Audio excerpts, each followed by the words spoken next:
CCCR, or Centre for Creative and Cultural Research, investigates the ancient, innovative relationship between social culture and creative production. Based in the Faculty of Arts and Design at the University of Canberra, we generate scholarship and artwork in a wide array of humanities, social science, applied and creative disciplines. You are listening to a fresh presentation from the CCCR's Culture and Creativity Seminar Series. To learn more about the Centre's work, please follow the links in the program notes.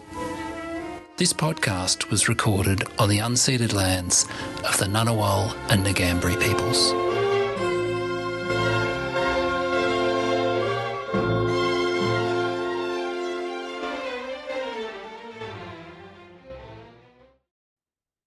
Hi everybody, my name's Paul McGee. I'm the Director of the Centre for Creative and Cultural Research here at the University of Canberra. I'd like to start these proceedings by acknowledging that we are on the unceded lands of the Ngunnawal people. I pay my respects to all ancestors and all elders past and present, and would like to acknowledge that payment of respects to all Indigenous peoples here today. It's my pleasure today to introduce Manuela de Barros, who is Assistant Professor in Philosophy, Aesthetics and Theory of Arts at Université Paris 8, Vincennes, Saint-Denis. Her research concerns the aesthetics of contemporary art and new media, relationships between arts, sciences and technologies, the biological, anthropological and environmental modifications brought by technosciences, the passages between sciences and fictional constructions in art or in literature, feminism and gender. She is the author of several publications, including Magie et technologie. Please join me in welcoming her here today. Thank you very much for this introduction. Dear Denise, thank you for having me here today, and thanks to the whole team who made it possible.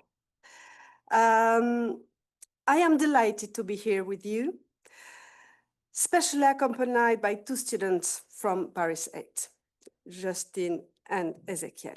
This moment represents the continuation of a very fruitful collaboration between our two universities, which started in 2023. I hope it will keep growing up in the future, and of course, thank you all for being here. As English is not my native language, my presentation may contain some unintentional surprises in expression. I hope you will find them more charming than distracting.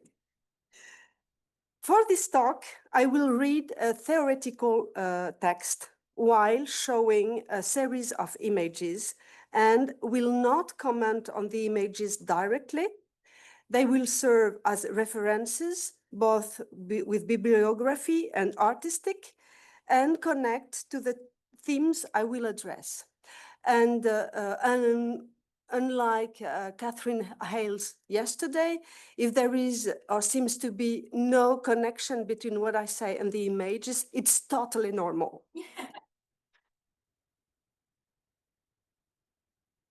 How can we contemplate our technological cultural world, torn between Count Volta and Frankenstein, Uspensky and George Gurdjieff, Gregory Bateson and John Lilly?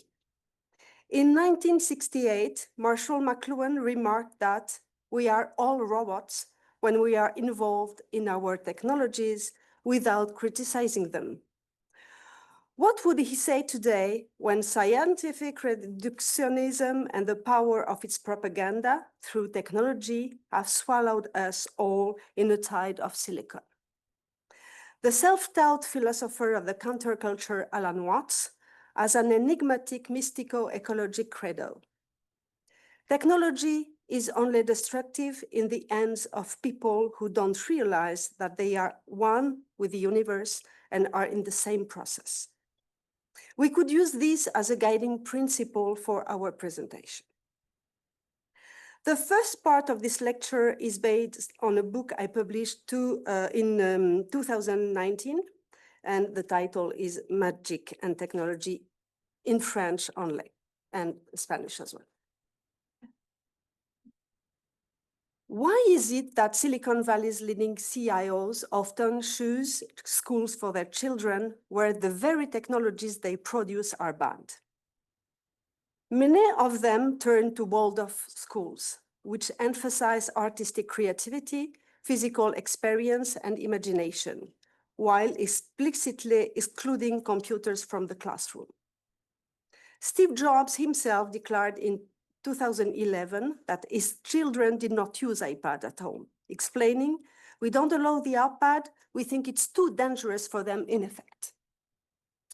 Other amongst the most influential figures in tech, Sergey Brin and Larry Page from Google, Jeff Bezos from Amazon, Jimmy Wales from Wikipedia, Will Wright, which is the creator of The Sims, and many more, were educated in the Montessori tradition. It is worth recalling that the first Montessori school in Canada was founded by Alexander Graham Bell, and that Thomas Edison went so far as to establish 4 Montessori schools himself. These are certainly not schools of magic, at least not in the way we usually talk about it today. But at a time when we have entirely technologized our environment, when our minds are caught up in a web of science and technology, in which even chaos has a classification, when nature became a weak echo of the world, when we inhabit it at the speed of machines, it is hardly surprising that creativity should take the place for metaphysics. Walter Benjamin wrote that the existence of Mickey Mouse is one of the dreams of a modern man. It is full of prodigies that not only surpass those of technology, but make a mockery of them.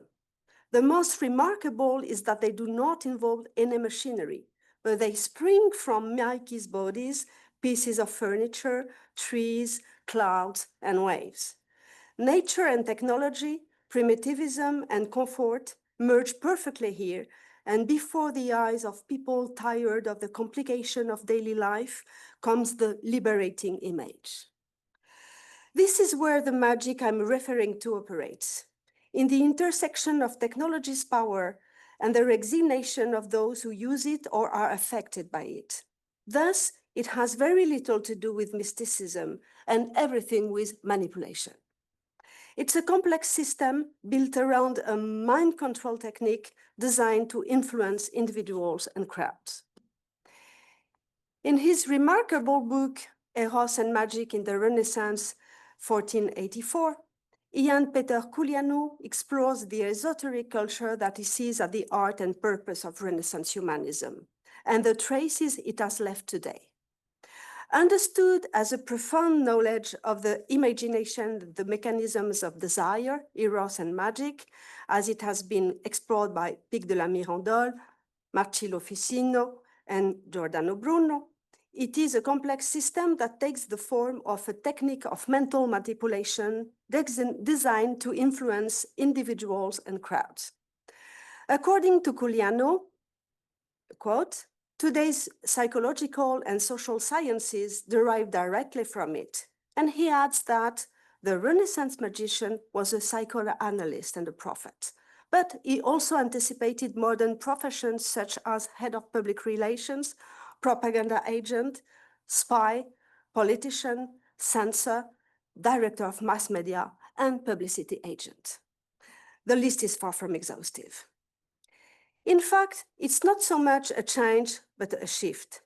From the mystical and demonological sphere, which was the focuses of Renaissance culture, to science, from esoteric rites to technological habitus.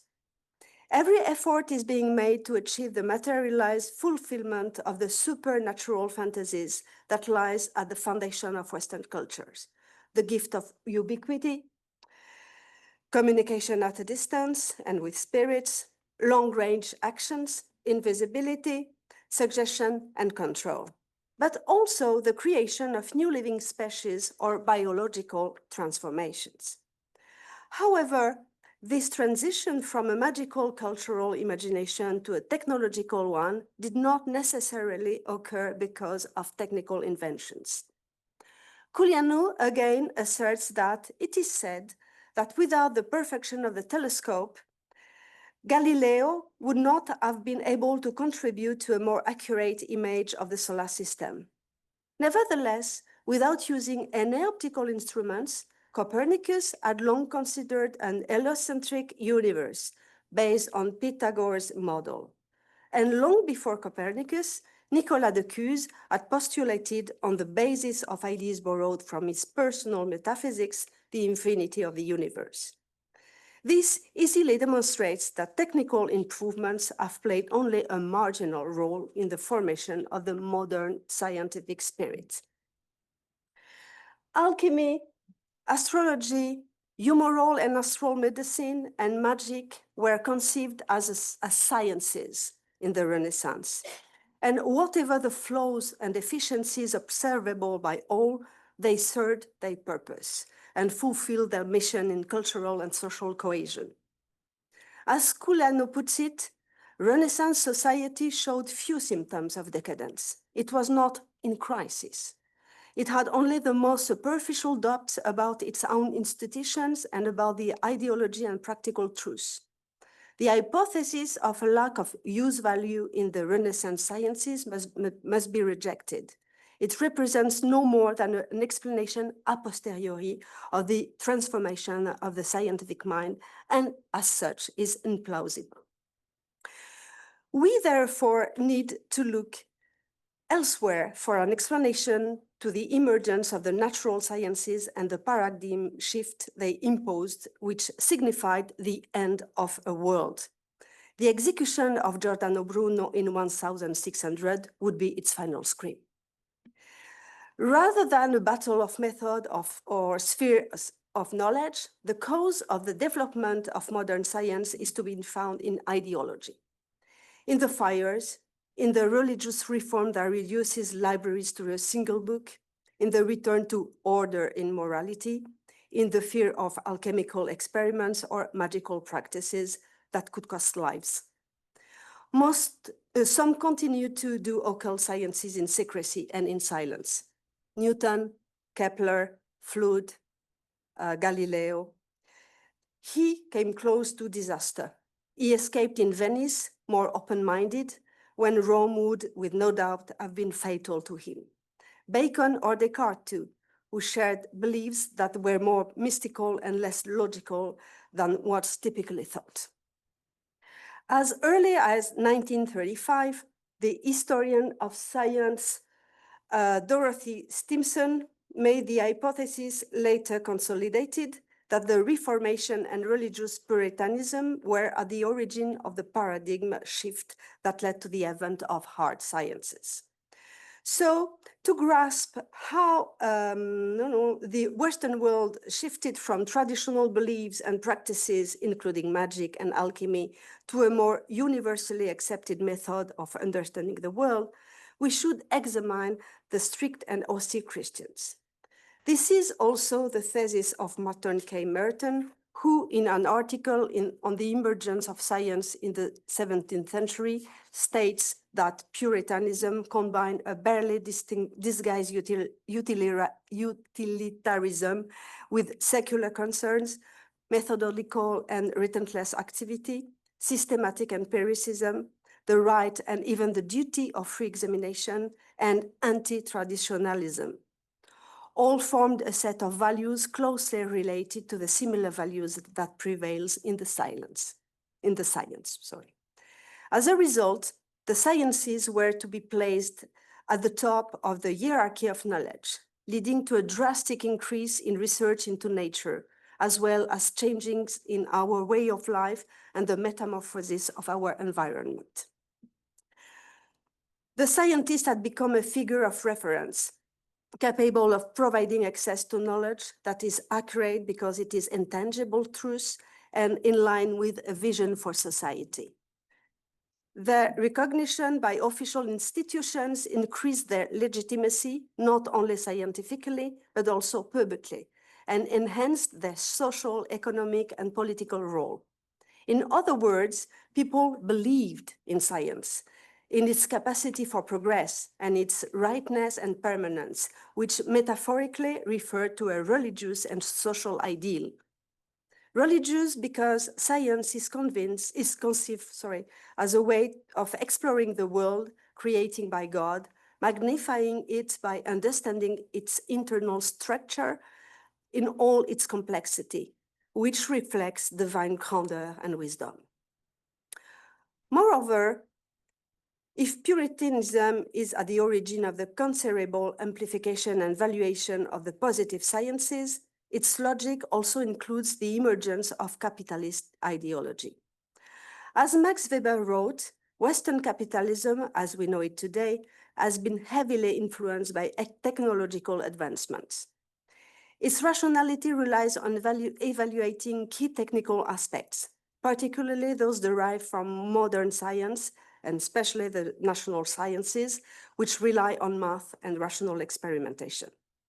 Additionally, capitalist interests have significantly driven the development of these sciences and their derived techniques by rewarding practical applications. Finally, we should add to this ascendance the military logic. Then we have the trio of religion, army, and science, completed with capitalism and techno-industry. It forms the five-pointed star of the crossing zones of influence at the source of our technological world. Ironically enough, the Reformation would emphasize the gap between a transcendent divinity and the concreteness of nature in which, willy-nilly, human beings exist. What's more, nature, by definition terrestrial, is often depicted as a trapped universe that must be neutralized and even transformed in order to escape its capacity to corrupt humans, celestial in essence. Nature is said to be incoherent and without structure, whereas humans must aspire to the creation of rules and laws capable of guiding their lives and taming natural chaos. Yet women are identified with nature and men with culture. And as an instrument of nature, woman is the bearer of elements of seduction that belong to evil. The witches, women who have not renounced their relationship with nature and their femininity, will pay a high price. Because the witch hunt is also and above all a power struggle between women with unwritten vernacular knowledge and men who consider themselves to be scholars and must therefore eradicate what they consider to be inane and satanic beliefs. A large part of traditional Western medicine will be wiped out. Intersubjective magic does not necessarily involve fantastic creators. Giordano Bruno demonstrated this perfectly in two short but rich texts dealing with magic and links, bounds, ties. It's hard that Bruno, who couldn't grasp others' perspectives well enough to make his own ideas acceptable, a flaw that combined with pride got him burned at the stake, ended up being a major figure in developing the art of magic through connections or manipulation. In Bruno's usual mocking, In Bruno's usual mocking style, we can read the word magus and magic can be understood in an insulting way where the magus is held to be an evil madman who, by virtue of a trade and pact with the devil, has acquired the ability to assist or harm. As used by philosophers, the word magician designates a man who combines knowledge with the power to act. And he lists three types of magic: divine, natural, and mathematical, good or bad depending on how it is used. It is closely related to the scientific disciplines: geometry through the use of symbols, arithmetic through calculation, music through incantation, optics through the fascination of the eye, and so on. The lover much like the magician, is someone who sets trap to entrap others, what Giordano Bruno describes as links, vincula in Latin. However, there's a difference in the extent that targets of their influence. While the lover typically targets individuals, the magician can influence larger groups or even mythical creatures. Bruno delves into understanding desire and the bounds it creates, even to the point of manipulating masses. His treatise serves as a guide to manipulating psychological influences to shape society. He emphasizes the need to understand the morals and motivations of various individuals from different ways of life in order to effectively influence them. Ultimately, his work suggests that every aspect of human interaction, whether it involves binding others or being bound, can be analyzed and manipulated for strategic advantage. This magician is the prototype of the impersonal systems of the mass media, of indirect censorship, of global manipulation, and of the brain trusts that exercise their occult control over the masses. The same Robert Merton introduced the idea of self-fulfilling prophecies, alongside discussing unintended consequences and serendipity. A self-fulfilling prophecy starts as a false belief about a situation, but people's action based on this belief make it true. This concept echoes Thomas' theorem. If people perceive situations as real, they act as if they were real, leading to real consequences. Thomas adds that our actions are driven more by guesses than by scientific evidence. Paul Václavic terms these self-validating predictions. It's making a prediction who brings the event predicted, confirming its accuracy. For instance, someone acting defensively because they feel threatened may provoke the hostility they fear. In these cases, the future, not the past, shapes the present. This illustrates how beliefs can create reality through psychological effects. Sometimes on a large scale, people's behaviors is driven not by facts, but by their interpretation of reality. Thus, subjective perceptions are more influential in human actions than objective circumstances, which are never fully understood from within. The self-destructive prophecy is the opposite. For instance, we might work hard to achieve a goal, but when success seems imminent, we relax our efforts, leading to failure.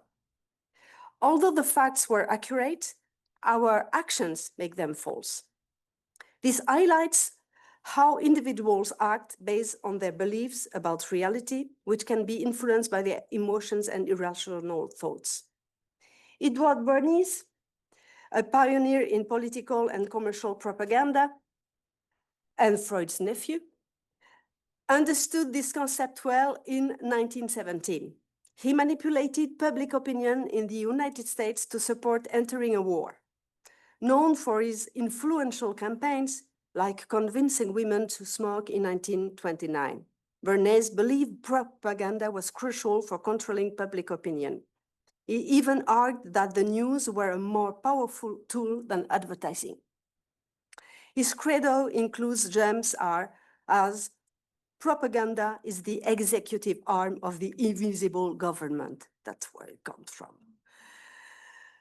Nowadays, of course, we have tools of a completely different power and precision. As Giuliano da Empoli demonstrated in The Engineers of Chaos, the ability to conduct experiments, collect data, and analyze it has reached an extraordinary level thanks to physicists. The influence does not go only through psychological reactions. Let's mention here the strength of influence in much better documented scientific frameworks.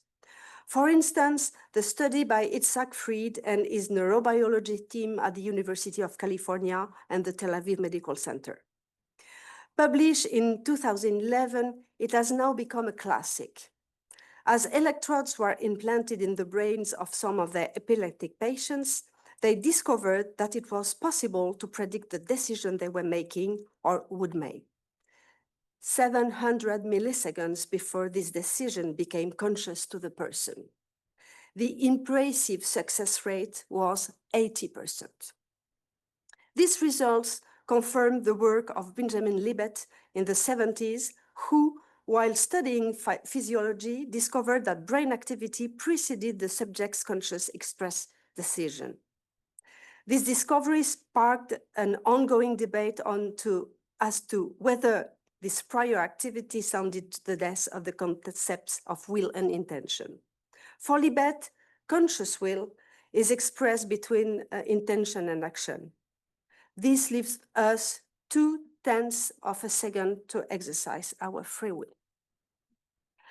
Furthermore, we know from the work of José Delgado, a research physician at Yale University, that electrical stimulation of the brain can bring about impressive changes in the behavior, to the point where he himself said that humans can be controlled like robots by pressing buttons. His experiments did not shy away from anything spectacular to demonstrate their effectiveness. For example, he emotionally altered one of his epileptic patients implanted with an electric stimulator who played the guitar, driving her to such rage that she broke her instruments against the wall.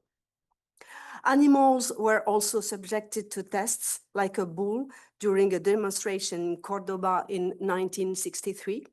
It suddenly stopped running under the influence of a cerebral modification transmitted this time by radio. No need to point out how dangerous the possible developments of this kind of practice would be for individuals and social freedom. In 1970, Delgado was accused of having worked with a team that had not hesitated to suggest the use of implants to, quote, suppress the violent tendencies of Blacks who riot. He himself spoke of the possibility of enslaving humans, referring to Orwell. In 1960, scientists Manfred Clynes and Nathan Kline published an article entitled Cyborgs and Space. This was based on research that the two scientists presented at a conference sponsored by the School of Aviation Medicine in Texas. The two were working with NASA. The original title of the research was Space Drugs and Cybernetics. The article states about biological modifications and the implantation of electronic devices on human bodies, particularly those of astronauts, in order to think about how they can better adapt their evolution in space. The authors argue that space travel is not only a technological but also a spiritual challenge, which suggests that the psyche of such beings will be impacted and will need to be regulated and even modified. It is worth mentioning that Nathan Kline was, at the time, assistant professor of clinical psychiatry at Columbia University. We are born cyborgs, says Andy Clark, and our contemporary technologies have nothing to do with it. We don't need to hybridize with machines. Cyborg is our ontology, as said by Donna Haraway. In other words, we have always invented methods to make big mental jumps and the resulting technologies, which not only help us to do things, but also change our daily lives and surroundings. More than the tools we create, which become a bodily and cognitive extension, it is the plasticity of our minds that makes us cyborgs born. The connection we make between our languages, the tools we create, and what it changes for us and in us to use them is the process where we are committed bodily and mindly in an interaction with our cultural and technological environment. Human ontology is a permanent recreation with the material around us, our surroundings, our organisms, and the others. Humans inhabit the world with a vampiric strategy. Widespread genetic manipulation, autonomous robotics, self-generating nanotechnologies, and molecular biology make any ontological classification irrelevant. The animal manufactures in a laboratory has multiple progenitors who are far more involved in its birth than its parents. The vampire produces the material that fits the fictions he has constructed and which now constitutes his reality. In a cannibalistic inversion, he himself is part of that material. Our world is now enveloped in a network of material and electromagnetic systems that form a vast grid across land and sea, facilitating our data exchanges. This data has become integrated to our lives, flowing through us. We have created a ghostly double of our planet. It is a machine that is both vampiric and autonomous. It feeds off every movement we make towards it. The slightest click of the mouse makes it grow a little more, but it also has modes of existence that are totally alien to us, that we can neither evaluate nor fully apprehend. This digital entity is no longer just an extension of ourselves. It has become a creature we have brought to life, one that now seems to control us as much as we control it, or more maybe. Too fast, too big, too powerful, too distant, too foreign to our earthly bodies, to our organism, to our emotions. It is immaterial and weighs tons. It is nowhere to be found and has integrated every part of our terrestrial or mental geography. Technology, the body, and the magical act are intimately linked, and this link is reified in the technological objects. The technological gesture is coupled with a ritual itself induced by beliefs, hence the tireless repetition of the useless gesture, the virtual immersion to the point of putting real life on hold, the addiction to the point of disintegration to the physical world. Complex machines like computers, even the simplest one, heavily rely on imagination. Most users only grasp fragments of how they work and use only a fraction of their potential. As it was conceived in the 1960s, the cyborg is the hybridization of an organism with robotics, mechanics, electronics, and chemistry to enable the conquest of space. Cyborgs are a special kind of machines because they are mixed beings. The cyborg is the locus of desire in the machine.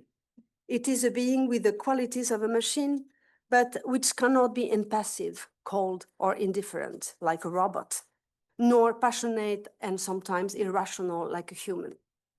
The cyborg is underplay on the side of the desiring machine, as Deleuze and Guattari defined it on the basis of Samuel Butler's Everyone. In the 3 chapters that made up the Book of the Machines, Butler, who remembered for having been influenced by Charles Darwin, puts forward for the first time the idea that machines could acquire consciousness in the manner of natural selection. In her infamous text, Cyborg Manifesto, Donna Haraway uses the metaphor of the cyborg to rethink the social relations she examines on the basis of the powers of oppression. Haraway's cyborgian future is the one of a being who has broken all the codes over femininity, ultra consciousness, determination to emancipate herself from all confining power by overtuning the system from within and using its own weapons. Before her, Albert Camus had already declared lapidarily after Hiroshima, we are going to have to choose in the more or less near future between collective suicide or the intelligent use of scientific conquest. Nietzsche is the philosopher who tried to give back a body to Western and Christian being, the one who makes the philosopher dance. Speaking of the philosophical task, he says, "We are something other than scholars. We have other needs, another growth, another digestion. We need more, we need less. Dance is indeed our ideal." In his essay on the philosopher, Peter Sloterdijk points out, perhaps Nietzsche's current influence in the actual intellectual sensibilities stems from the fact that he reminds us of one of the inescapable dreams of modernity. He allows himself, albeit at a high price, to be an artist as a scientist and a scientist as an artist. Donna Haraway's unique background as a philosopher, ethologist, and biologist informs her fiction, which challenges and disrupts the technoscientific models promoted by multinational corporations. This fiction, while still developing, has the potential to blur boundaries and question what is considered the obvious answer. The magical relationship with the world and its objects regularly erupts in fever pitch, precisely when technology is at its most spectacular. The phenomenon seems to be directly linked to the imaginary substratum that we have seen activated on several occasions in the course of our reflections here, in a mechanism that combines beliefs and desires and their implementation in the world of objects, particularly through technology. Humans create an imaginary alter ego, and it is a characteristic of human beings that they want to bring this imaginary double to life. Because humans modify themselves and their environment in relation to their real needs as much as to the imaginary needs of this double. Even if to do so, we have to run up against obstacles deemed impossible to surmount. This clown appears as much in art, literature, film, as in the sciences and the humanities. We spend our time going through a mental process called willing suspension of disbelief. In other words, the fact that the spectator or reader of a work of fiction abandons all skepticism while using that work. It seems to me that we do the same with the sciences, and that's what makes them very operative. We still should have to investigate what accepting to live a fiction as if it was real or to feel an experience that doesn't exist can actually change to our reality. It seems to me that from a certain point of view, technologies exist because someone has believed in them enough to create a new reality. I think that there is a process yet to be fully identified by which we create the material conditions for realizing imaginary objects and operations. Here, I would like to bring the fact that fiction and imaginary construction do not belong to the magicians and manipulation only. In Magie and technologie, I mainly studied the manipulative aspect of this knowledge. But this is not the only space where they meet.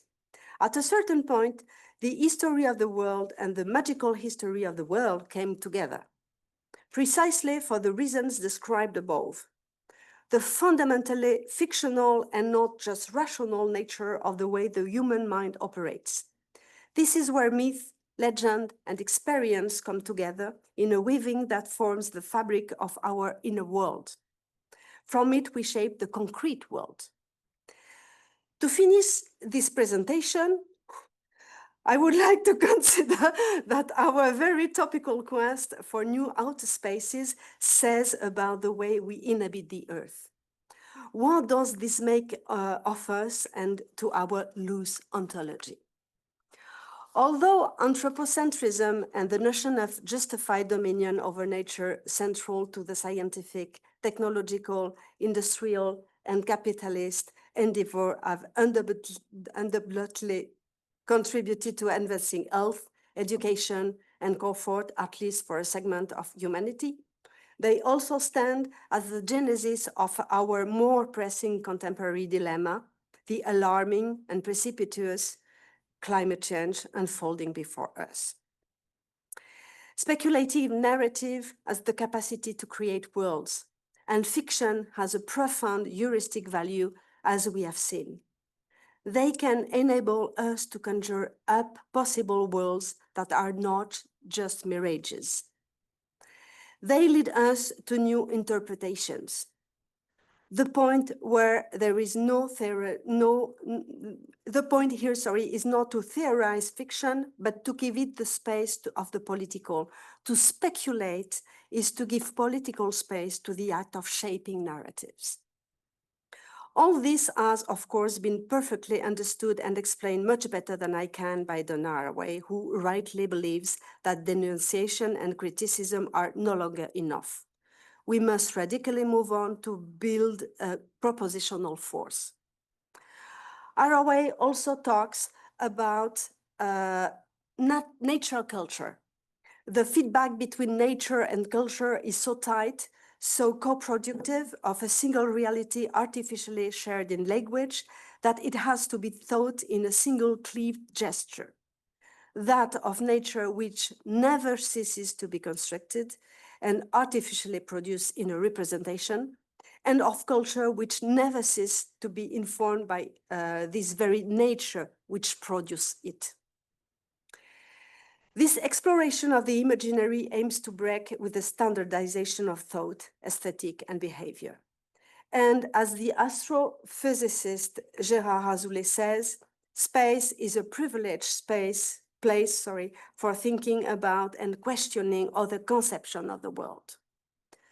The tension between fundamental science, advanced technologies, fictional projection, fantasies of expansion and anthropological mutations, and the creation of new mythologies can be found in the current craze for space exploration. It is also called space colonization by some who are not afraid of the historical abyss, and it comes with its corollaries, such as terraforming, particularly of Mars. This transfer to another planet, to another planet supports the notion that once Earth resources are depleted, Mars would welcome us with open arms, with limitless opportunities. But those more authorized to do so point out that it is impossible, because terraforming Mars is a physical impossibility due to its weak gravity. The only known biosphere we know about is our own, planet Earth. Nevertheless, the fiction of expansion into space and into other spheres is alive and well, supported, if not triggered, by ecological decay. Indeed, beyond the desolated colonial and capitalist fantasies, the conquest of space represents much more than a simple exploration of the unknown. It has concrete and symbolic aims that reflect many of the challenges we face. A global collaborative effort to broaden our horizons, daring technological challenges or explorations of the infinite possibility of the universe, daring technological efforts.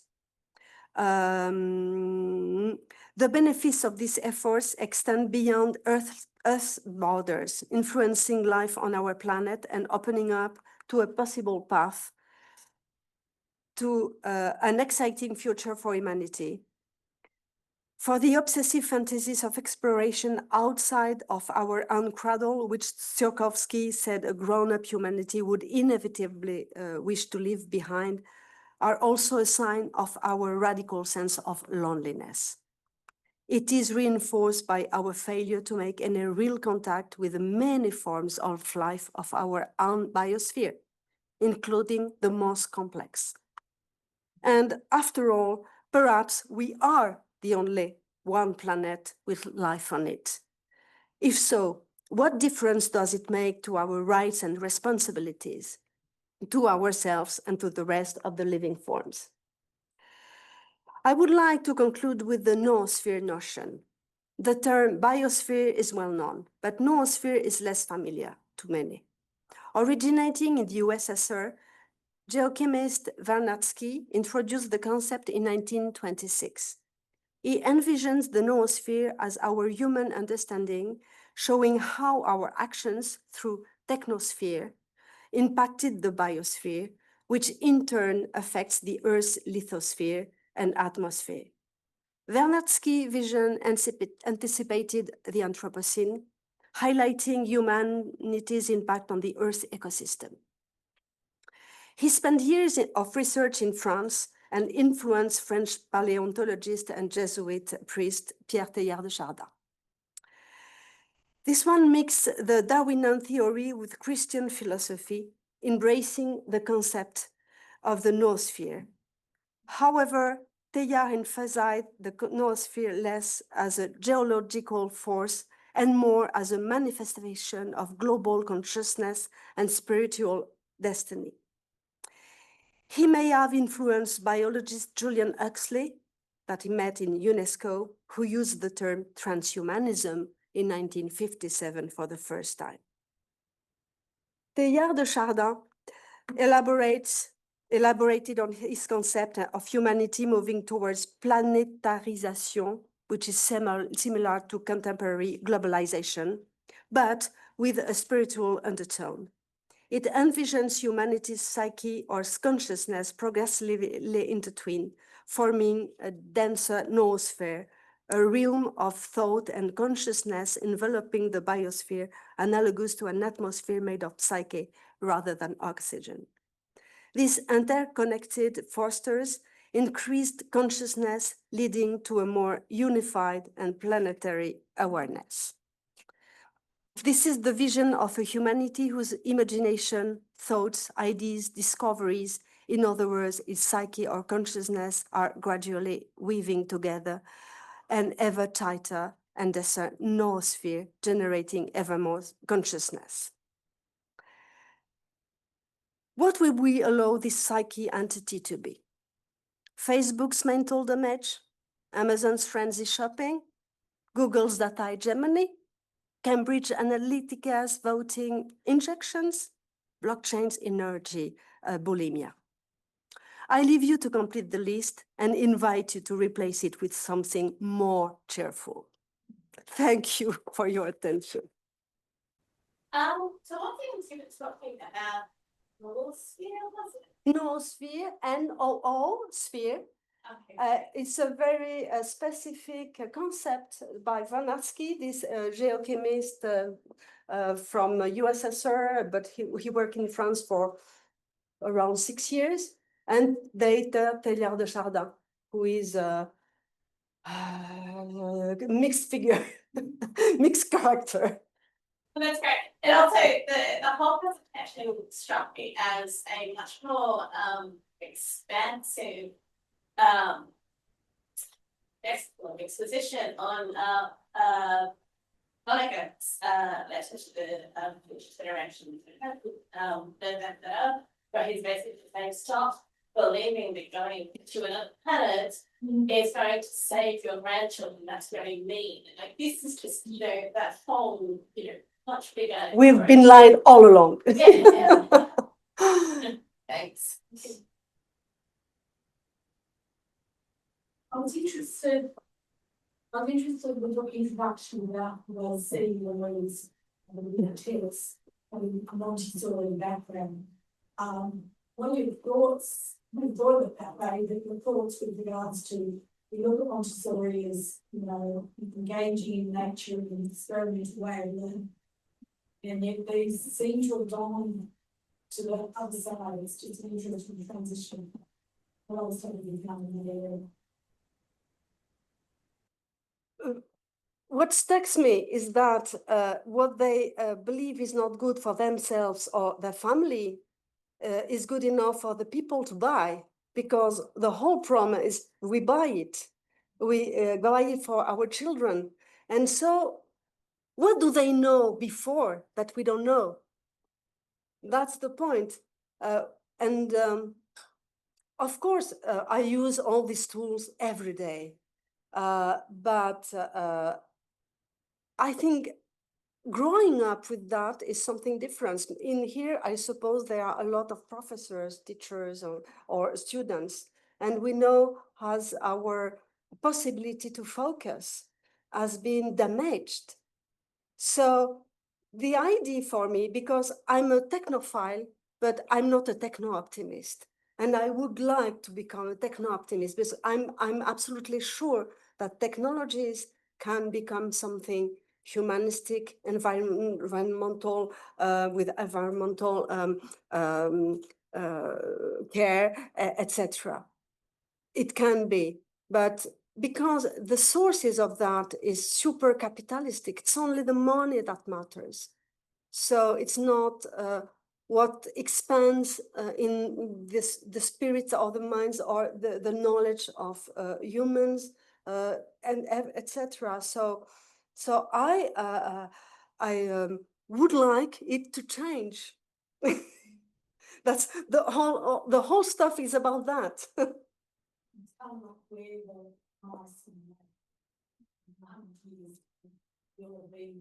Yeah. Yes, when I talk about the mice, I could have told also that there are nowadays generations of mice which are like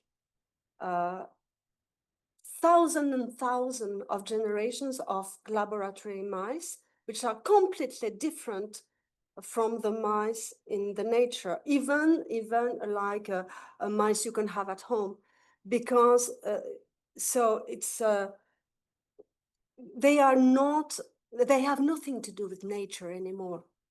Anyway, we could also think, is nature something that exists?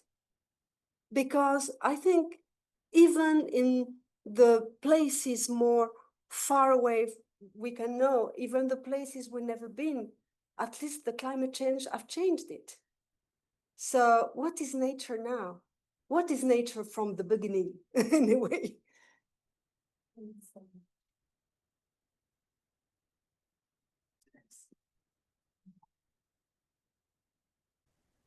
So much, Manuela. I can't really start your question. I was really interested in the point around Puritanism and the sciences. And I wondered whether there were other people in the room who thought about the way in which data-driven decision-making has entered into all sorts of organizations, including universities. I know I'm being recorded, I hope you're listening. And I thought that was very interesting, that idea of kind of, if I'm understanding correctly, like a kind of conservatism and the desire to identify what is acceptable, pure kind of intellectual inquiry versus what is not. And I wonder whether you thought there was that kind of Puritanism of thought has a relationship to other kinds of social Puritanism that's happening across the world around, you know, sort of, again, the United States, the way in which there's this sort of backlash and sort of, yes, women's rights and stuff like that. Do you think that there's a connection? Well, yes, I do, but I would have to prove it, which is a bit. But I was talking about the 17th century, and in that period, it's really well studied. But I think it left traces, and a society as the US society has a lot of traces of it. But I think nowadays US society is very, it's not monolithic, but we can find it, for instance, in some governments. This, of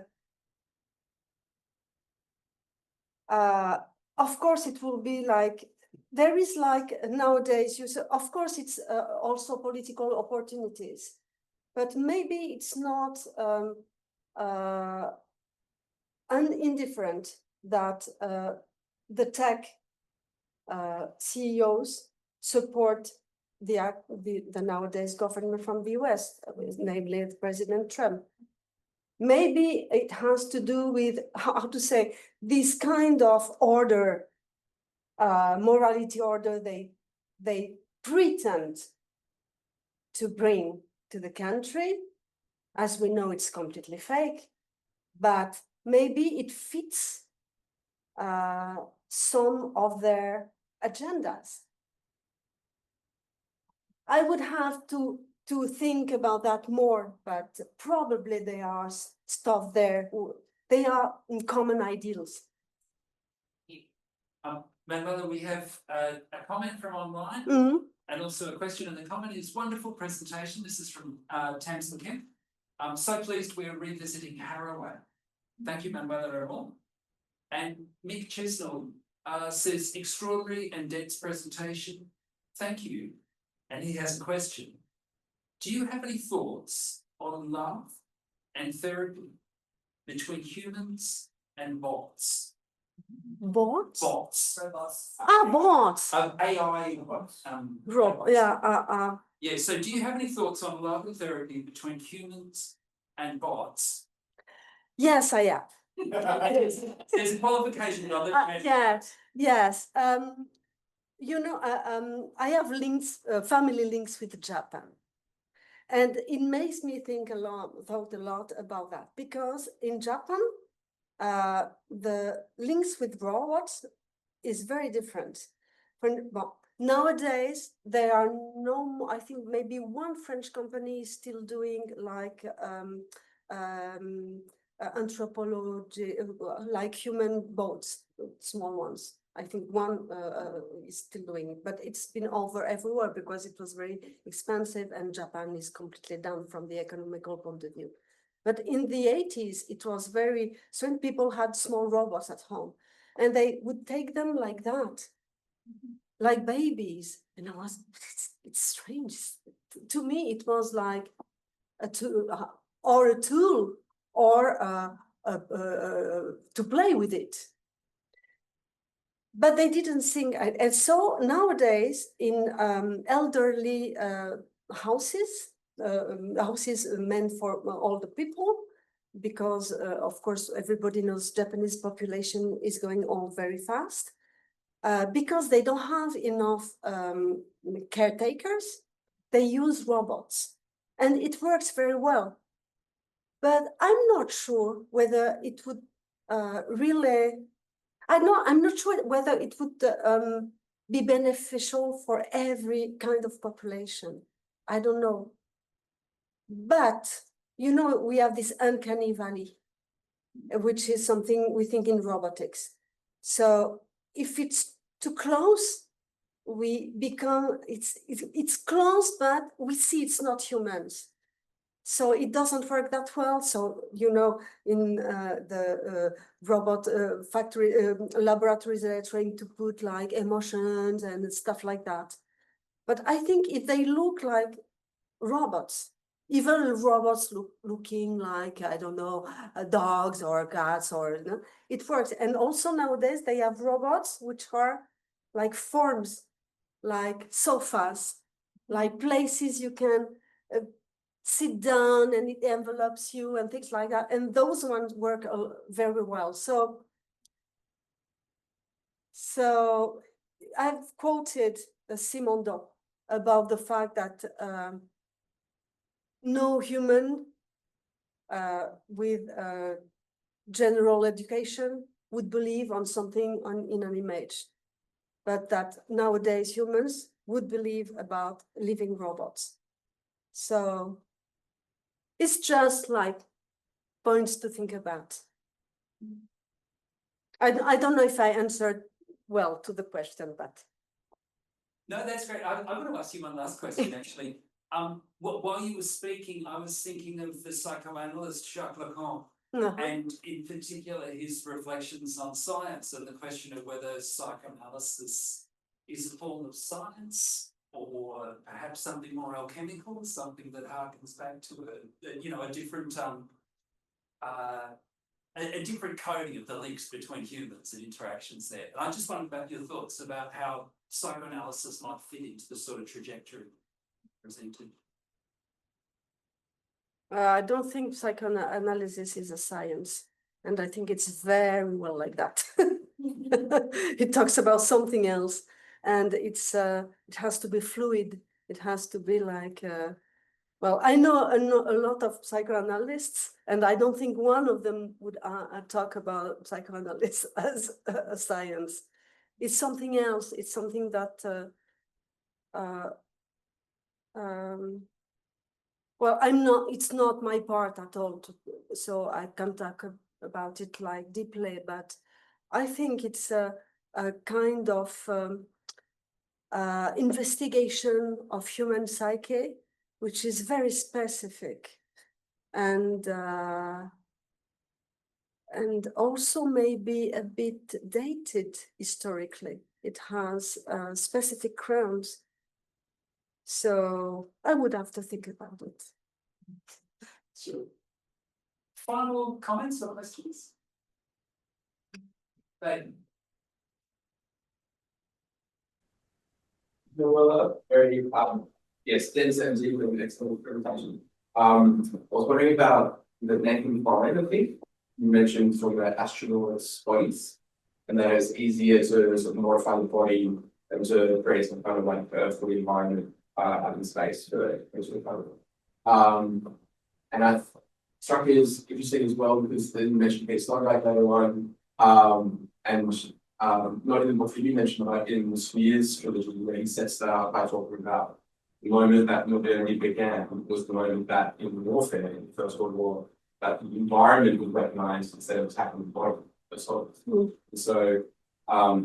it struck me as an interesting kind of link, particularly now. I was wondering what you think about that with climate change and when we talk about climate change. And, we are kind of modifying the environment, not on a like tactical level in a war, but on a kind of a global scale, and rendering the environment basically hostile to us in a similar way that gas will be used in the First World War. So coming back and thoughts on that, climate change, potential.